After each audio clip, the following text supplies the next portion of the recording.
તમારે વોકથ્રુ કરવાનું છે તો ખરા તમે વિડીયો બનાવો. ટીમ રવાના છે હમણાં એક હાથો પોકી ગયો ને વિડીયો મેં લીધા છે તમારે વિડીયો બે લીધા છે. લાય એ નહીં લાય તમે આવો તરત ગાડી લાવો.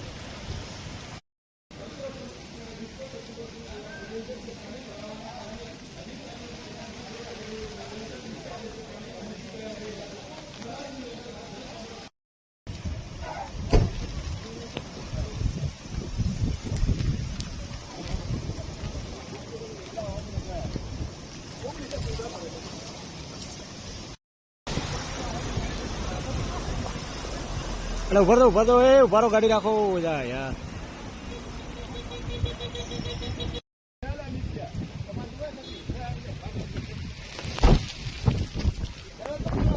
થરાદની અંદર શું પરિસ્થિતિ છે? થરાદમાં અત્યારે ઘણો રેસ્ટ હાઉસથી કરી મોહમ્મદાર ઓફિસ સાહેબ, પ્રાંત સાહેબનું house, Ganesh society, Mahalakshmi society, Naivas, Rabarivas, Deepak residency સખત 4-4 ફૂટના પાણીમાં છે અને હજી પાણીનો અવરોધ ચાલુ છે.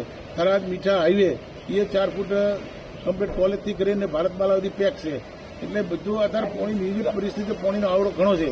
24 કલાક હજી આગાહી છે.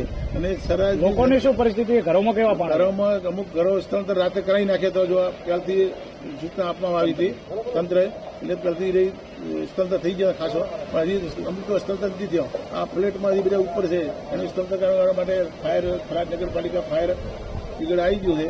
એ બધી કાર્યવાહી કરી રહી છે.